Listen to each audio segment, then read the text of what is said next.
이거는 그냥 호기심인데 8페이지 아래 부분에 이런 게 있어서 부산항 신항 7부도 1개소가 완전 자동화돼 있어요? 그렇습니다. 자동화 수준이 어느 정도예요? 감이 잘 안 와서. 야대에는 사람이 없죠. 북구항로 추진본부장이 간단히 말씀드리겠습니다. 현재 자동화는 그 항만 내에 있는 크레인이나 운송 장비 내에 사람이 탑승하지 않은 게 자동화입니다. 대신에 전체 컨트롤 센터에서 크레인을 보면서 운전을 하고 있는 게 현재 자동화고요. 앞으로 저희가 스마트와 피지컬 AI로 가게 되면 그런 부분의 판단이라든지 작동까지도 그 저희 시스템에 맡길 수 있는 그런 자동화로 지금 나가는 겁니다. 지금은 자동화라기보다는 무인화 정도. 네, 그렇습니다. 네. 그 다음 단계로 자동화, 다음은 인공지능화.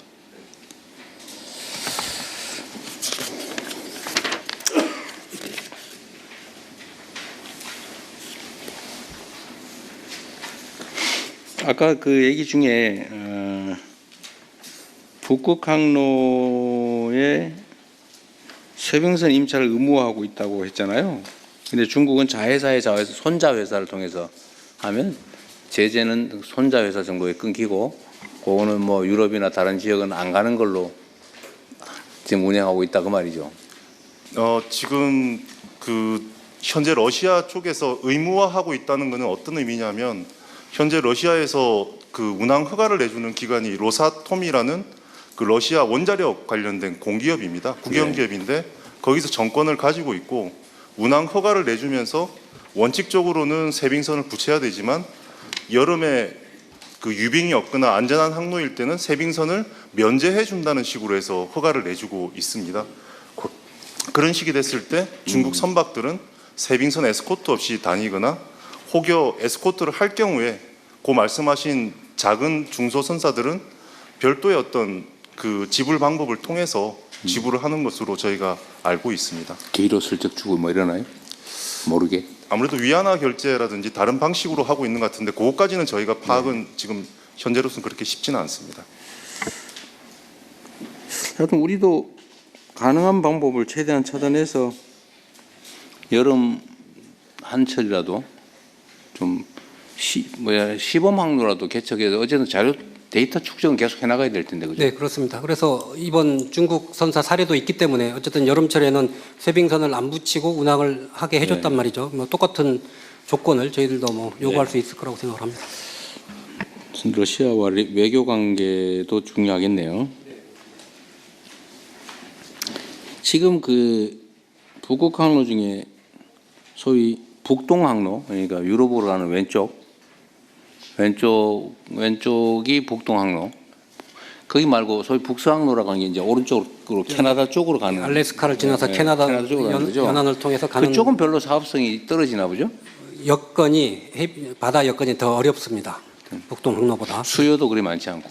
뭐 그러니까 당연히 아직은 이제 그쪽도 그렇게 전체를 운항을 해본 네. 사례가 없습니다.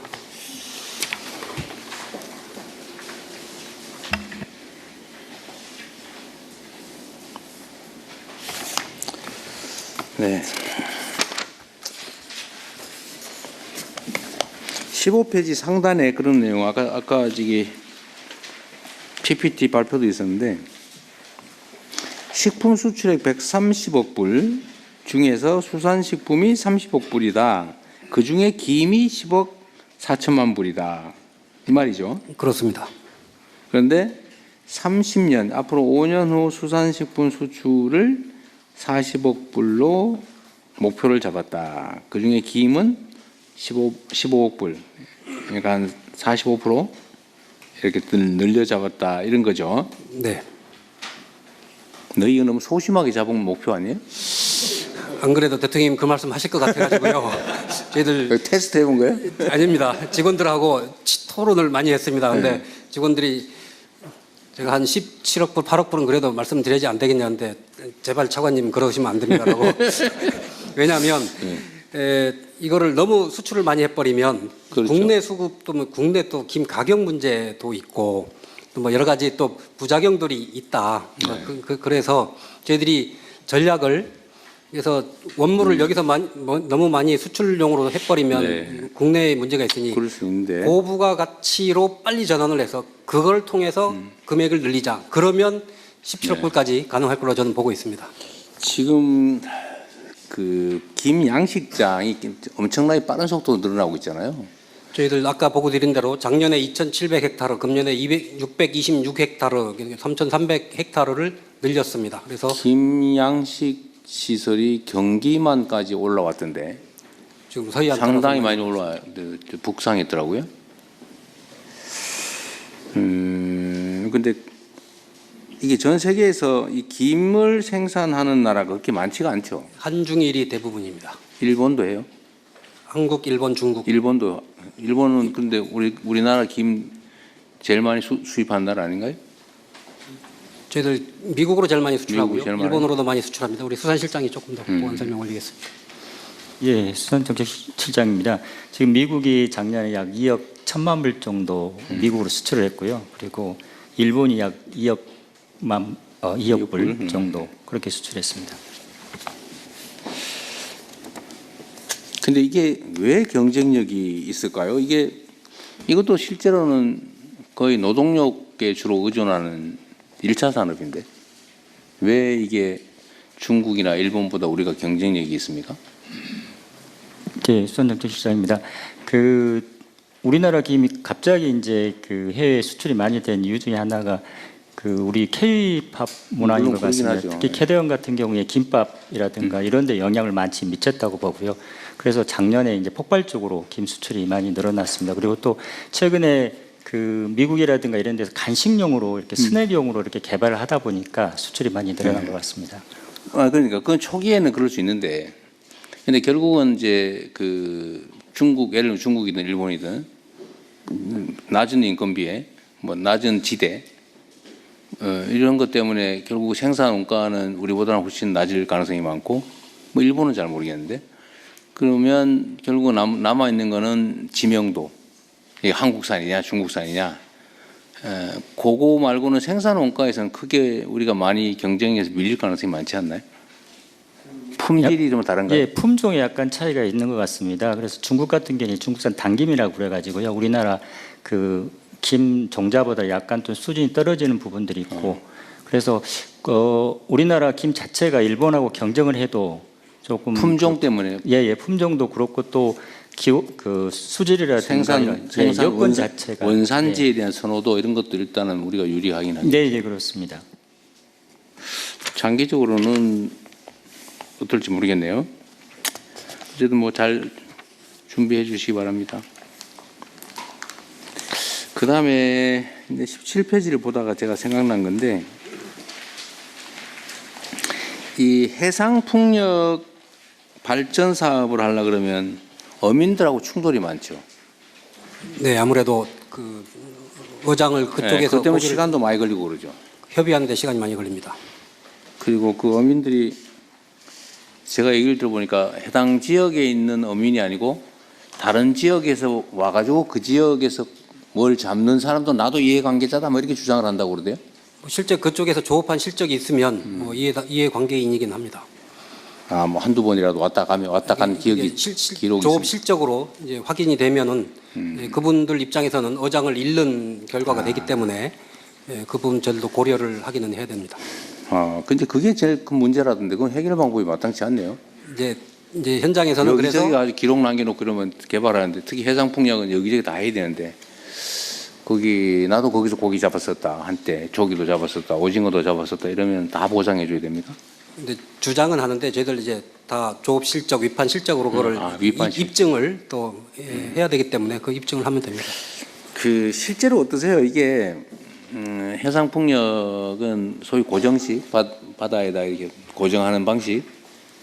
고정식은 일정한 수심 이내만 가능하잖아요, 그죠? 예, 아무래도 깊어지면 연안이고 공사비가 많이 듭니다. 예. 그 연안에 고기잡이나 아니면 어로행위로 먹고 살든 또는 어쨌든 수입을 얻던 사람들과 합의 아니면 협의를 해야 되는데 이게 협의가 잘 안 돼서 지금 해상풍력 발전 사업이 진척이 좀 느리다고 하죠. 주로 어민들하고 이해관계 조정 때문에 늦어진다고 하는데 맞아요? 그 부분도 있고요. 또 아시다시피 절차들이 여러 가지 절차들이 뭐 많이 절차가 있습니다. 있죠. 예, 그런 거고. 그래서 어빙과의 이 상생 모델을 그동안 논의는 해왔지만 뭐 예를 들면 이익공유 방안을 뭐 하나, 둘, 세 개 정도를 놓고 각자 상황에 맞는 거를 채택을 해서 할 수 있는 이 공론화된 합의된 모델이 없어서 아무래도 네. 그거에 따른 거래 비용이 지금 많이 들고 있는 실정이거든요. 그래서 저희들 지금 용역을 하고 있고요. 내년 초까지 안을 만들어서 기후부하고 협의해서 그거를 저희들이 내놓을 생각입니다. 그러면 그거 중에 지역의 특성에 맞는 모델을 활용을 해서 네. 빨리 신속하게 의견 조율을 해나가도록 그렇게 하겠습니다. 18페이지 상단에 있는 게 그런 거죠. 그러니까 법인 수협이 참여하는 해상 풍력 이익 공유 모델을 개발한다. 그렇습니다. 정확하게 그 말씀입니다. 근데 여기서 실제로 제일 중요한 건 해당 지역에 뿌리를 둔 연안업 종사자겠죠? 제일 이해관계가 큰 어민은 해당 지역에 근거를 둔 고근처에서 그 선착장에서 배 세웠다가 고기 잡으러 왔다 갔다 하는 그 사람들이겠죠. 아무래도 지리적으로 가까운 분들이 제일 이해관계가 많을 거고요. 거기는 어떤 그런 경우 그 인근에 생계 터전을 가지고 있던 사람이면 어떤 이 사업의 사업권을 일부 같이 공유하는 게 저 신한 모델처럼 그렇습니다. 그게 아마 협의가 좀 용이하지 않을까 싶긴 하네요. 예, 그런 방법을 하고 그 과정에서 저희들은 지역별로 수협이 있으니까요. 수협도 일정 부분 역할을 하도록 하면 네. 그런 시스템 구축이 근데 여기서 하나 가능할 좀 고려해 주셔야 될 게 그 일정의 이익을 나누더라도 그게 마치 그 지분권처럼 되면 안 된다 내 생각에는. 그러니까 해당 지역이 언젠가 해상풍력을 개발할 때 거기 지분권을 가지고 있다는 이유로 일정 권리를 인정할 거 아니에요. 배당받을 권리든 뭘 해주는데 이 사람이 그러다 나중에 서울로 이사가 버렸다. 근데 누군가 그 동네 새로 이사를 왔다. 누구한테 그러면 그때부터 그 권리를 인정할 거냐. 이거를 좀 고민을 해주세요. 왜냐하면 이게 우리가 제일 고민해야 될 게 해당 지역 주민들이 같이 먹고 살 수 있게 해줘야 된단 말이에요. 그렇습니다. 그래야 이게 지역 균형 발전이든 뭐 그 귀촌 귀농을 좀 권장하게 되잖아요. 네. 그러니까 그거는 그 해당 지역에 계속 거주하는 조건으로 일정한 지분 권리를 인정한다든지 아니면 떠나면 그 중에 일부를 잃게 하고 새로 들어오는 사람한테 그거를 기회를 주든지 뭐 이렇게 해야 기금으로 만들어놔서 좀 그런 것도 고민을 좀 해주시면 좋겠어요. 그래야 그 지역이 살잖아요. 네. 근데 그 횡하니 그 사업만 하고 나머지 사람은 다 떠나버리고 이렇게 되면 안 된다. 첫째로